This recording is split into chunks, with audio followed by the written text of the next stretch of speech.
काँग्रेसचे प्रदेशाध्यक्ष हर्षवर्धन सपकाळ यांच्या विरोधामध्ये पुण्यामध्ये भाजपनं अत्यंत आक्रमक असा पवित्रा घेतलाय। भाजपच्या कार्यकर्त्यांनी पुण्यामधल्या काँग्रेसच्या भवनामध्ये शिरण्याचा प्रयत्न केला। काँग्रेसच्या कार्यकर्त्यांनी त्यांची अडवणूक केली आणि दोन्ही पक्षांमधल्या कार्यकर्त्यांमध्ये मोठा राडा झाला। दोन्ही पक्षाच्या या राड्यामध्ये महिला पोलीस कर्मचारी देखील जखमी झालेत, तर काँग्रेसच्या एका कार्यकर्त्यावरती दगडफेक झाल्याचा आरोप करण्यात येतोय।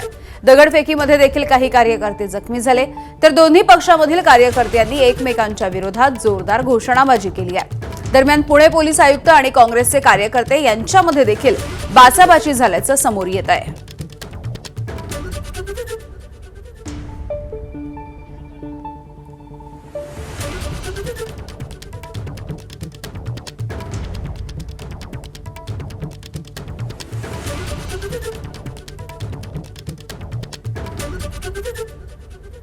ज्या पद्धतीने पुणे पोलिसांनी भाजपला संरक्षण दिलेलं आहे ते मुळात घाणेरडी गोष्ट। एखादं आंदोलन 10-15 मिनिटाच्या वर चालत नाही।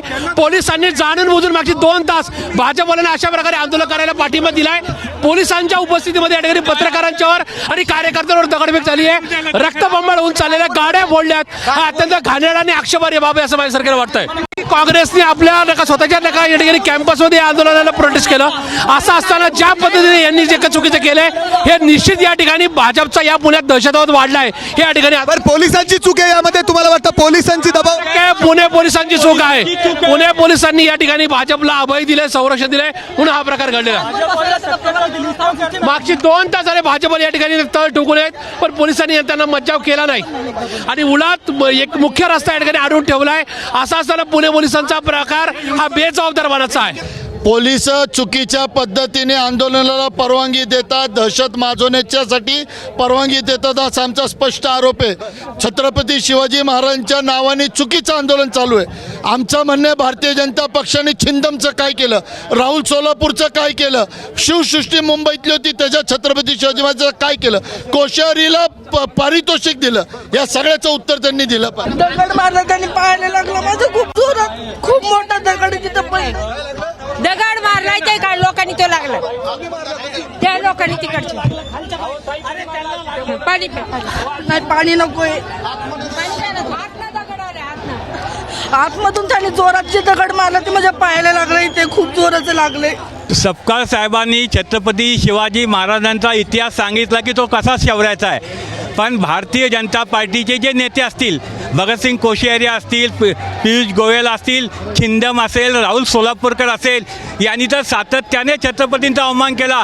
त्यावेळेला भारतीय जनता पार्टीवाले काय चुप्प बसले होते का? काल आम्ही या संदर्भात पर्वती पोलीस स्टेशनला गुन्हा दाखल केलाय।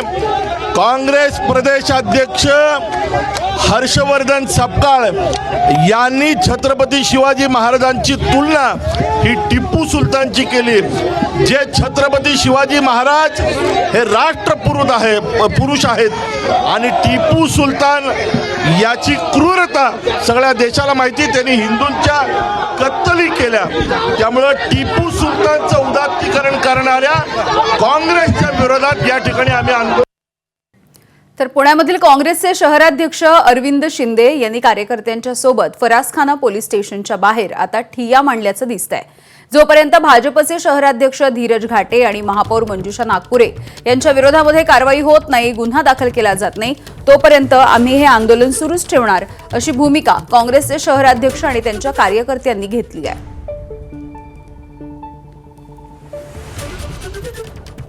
टिपू सुलतानची छत्रपती शिवाजी महाराजांसोबत तुलना करणाऱ्या हर्षवर्धन सपकाळ यांच्या तोंडाला काळं फासण्याचं आवाहन भाजपचे आमदार नारायण कुचे यांनी दिलंय।